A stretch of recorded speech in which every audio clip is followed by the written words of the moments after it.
perfect specimen. Right here, baby. Never made a damn mistake in my life. Christian channel. Women respect her. I'm goddamn perfect. I can't joke too much in this video. You may have heard about what happened with Harvey Weinstein, famous Hollywood producer, now facing sexual assault claims, sexual abuse claims, and rape claims. A bad person. Harvey Weinstein is a bad person. Sort of putting up this feminist front, you know, supporting all these charities, when really, he's a piece of shit. A lot of celebrities were shocked about hearing this news. A lot of them went out to publicly condemn Harvey, rightfully so. We have Ben Affleck, for example, saying, "I am saddened and angry that a man who I worked with used his position of power to intimidate, sexually harass, and manipulate many women over decades." Thank you, Ben Affleck. From one woman respecter to another, thank you, Ben Affleck, for being a good person and standing up against these horrible, despicable acts. Oh, damn it! Damn it, Ben! Ben Affleck has reported to get them titties out. Literally the day after, Ben tweets, "I acted inappropriately towards Miss Burton, and I sincerely apologize." I agree. Life comes at you fast. It just swims by sometimes. One day you're a women respecter, the other day a women disrespecter. I don't even know where I'm standing anymore.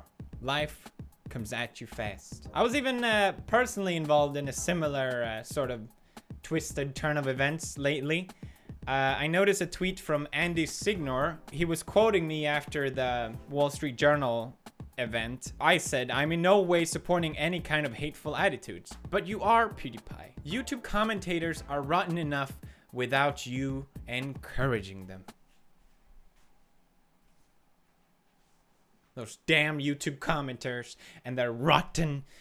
They're rotten enough, Felix. Thank you. Honest trailer creator Andy Signor accused of sexual abuse. Oh no. How did this happen?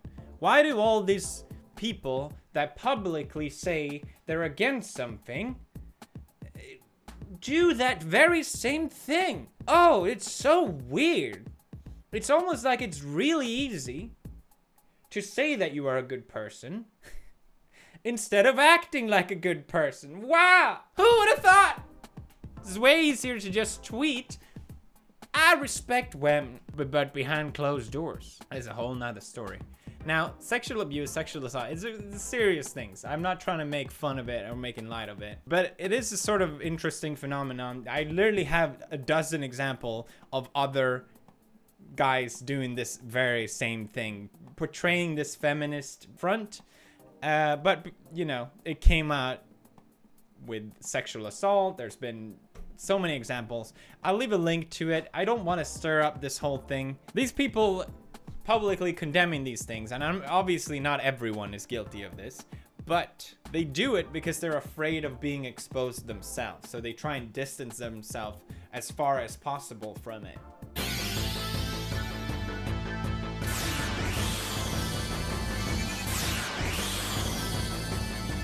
But it's also extremely hypocritical.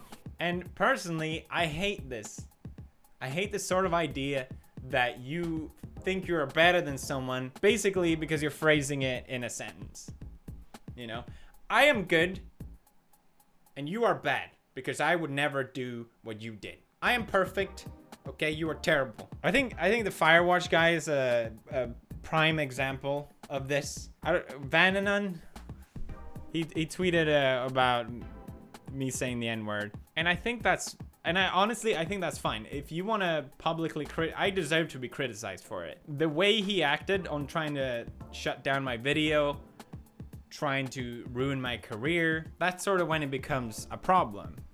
Instead of trying to communicate and discuss when these things occur, more often than not, it just seems to be a train of shame and harassment and attacking, when really it solves nothing to do that. all you're doing is putting yourself on a pedestal. It has become so important how people publicly perceive you that people will act against what I think they think is the right thing to do, because, like I said, it's more important that people see you in a good light. It sort of puts morals over logic, which is it sort of becomes like a paradox, because what you think you're doing that is immoral becomes immoral. Am I making any sense here? I just see a lot of intelligent people on Twitter that act like batshit crazy people because they want to be perceived as good people. And I think this all stems from self-worth, especially with social media. People, it's such an ocean of people. How can I stand out? How can people know that I'm important? It's sort of like, it's a small example, but people putting literally what their diet is in their Twitter bio. Yeah, I'm vegan. It's like, congratulations. And I think this sort of self-worth has created such a divide, and especially in the generation above me. It's almost like a social religion that unless you think and act in this very specific frame of mind, then we will shut you out and we will publicly shame you, and you're not allowed in our social group anymore. But literally all this does is having people like Ben and Andy and so many others to make these sort of posts because they're afraid. They're scared of being outed. They're scared of being an outcast. And they're scared of being associated with the bad crowd. I think with my generation, it's completely different and younger. No one cares. Context matter more. And I'm glad this is the sort of way of thinking that will be going forward in the future. And I think it's the reason why I'm even able to keep making YouTube videos. I'm sure I would have been stripped away from it if that wasn't the case, because the majority of people on YouTube and the majority of people watching doesn't look at it in this frame of mind. And I do think it's important for the future. I do think it's important for the sake of freedom of speech, which seems to be such a blurred line of definition these days. I think if you want a person to be punished and afraid of saying certain things, then you have the freedom of speech of doing so, but you are also bad for doing so. Don't act like these people that I mentioned in this video and pretend that you are somehow a better person online, because who knows? Life comes at you fast.